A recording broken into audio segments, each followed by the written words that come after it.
హరే కృష్ణ. ఈ వీడియోలో మనం జ్ఞానయోగం గురించి తెలుసుకుందాం. జ్ఞానయోగం అనగా జీవుడు భౌతిక ప్రకృతి మరియు దేవాది దేవుడైన భగవానుని వీటి యొక్క ఖచ్చితమైన లక్షణాలను తెలుసుకోవడం. ఈ విషయాల గురించి మొదటి 6 అధ్యాయాలలో క్లుప్తంగా వివరించబడ్డాయి. అంతేకాకుండా చివరి 6 అధ్యాయాల్లో ఈ విషయాల గురించి విస్తృతంగా విశదీకరించడం జరిగింది. జ్ఞానం అన్నది భౌతిక పదార్థం నుండి అనాసక్తిగా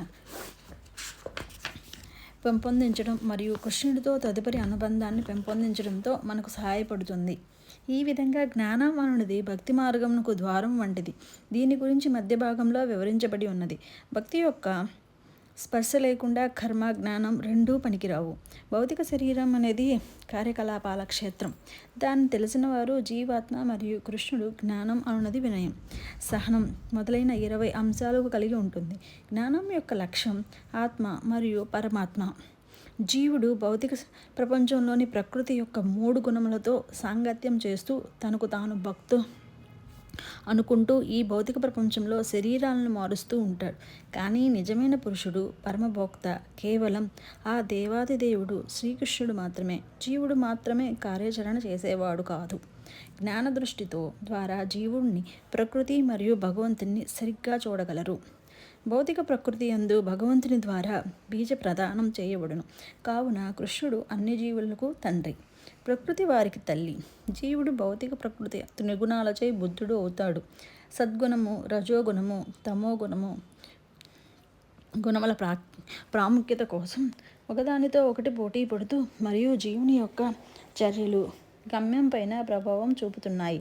శ్రీకృష్ణుని శుద్ధ భక్తి ద్వారా వ్యక్తి త్రిగుణాలకు అధిగమించి గుణాతీతుడు కావచ్చును. ఈ భౌతిక ప్రపంచం తలకిందులుగా ఉన్న ఒక మర్రి చెట్టు లాంటిది.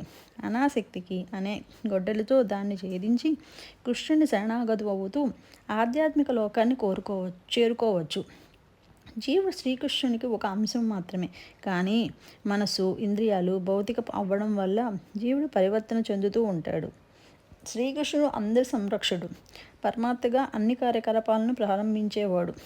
అతను పతనం చెందని జీవాత్మల కంటే ఉన్నతుడు.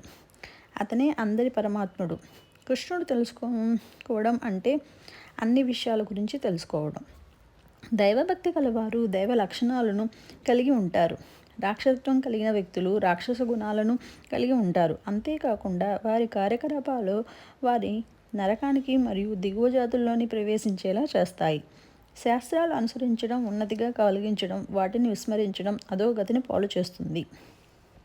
శాస్త్ర నిర్ధానుసారం కాకుండా వేరే విధంగా తనకు తోచిన ఇతర విధానాలతో విశ్వాసం కలిగి ఉన్న వారికి గురించి అనాదికర పూజల గురించి అర్జునుడు ప్రశ్నించాడు.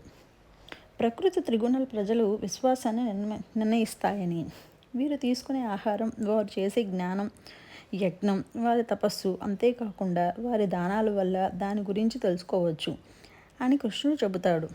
ఓం తత్సత్ అని వాక్యం పరమ సంపూర్ణ సత్యాన్ని, పరమతత్వమైన విష్ణు భగవాన్ని సూచిస్తుంది. శ్రీకృష్ణుని గీతాబోధనలు అన్నింటికీ సారాంశం సంగ్రహిస్తూ శ్రీకృష్ణ భగవానుడు త్యాగము లేదా 3 గుణములతో కూడిన పరిత్యాగము మరియు కర్మ యొక్క 5 అంశములను వివరిస్తాడు. అంతేకాకుండా అతడు త్రిగుణములతో జ్ఞానము, త్రిగుణములతో కర్మ, త్రిగుణములతో కర్త, త్రిగుణములతో బుద్ధి, త్రిగుణములతో నిశ్చయము, త్రిగుణములతో సుఖము గురించి మరియు వర్ణాశ్రయ విధానంలో విద్యుత్ కర్మల నిర్వహణ ద్వారా పవిత్రకించబడుట గురించి వివరించాడు. తర్వాత కృష్ణుడు బ్రహ్మానుభూతి, పరమాత్మని శరణు పొందుట మరియు శ్రీకృష్ణ భగవాన్ని శరణు పొందుట గురించి వివరించాడు. అర్జునుడు మరియు సంజయుడి యొక్క సాక్షాత్కారాలను మోహమారిత్యమును తెలియజేస్తారు. ఇంతటితో మన జ్ఞానయోగం సమాప్తం. తదుపరి వీడియోలో మనం యోగ నిచ్చెన గురించి తెలుసుకుందాం. Thank you.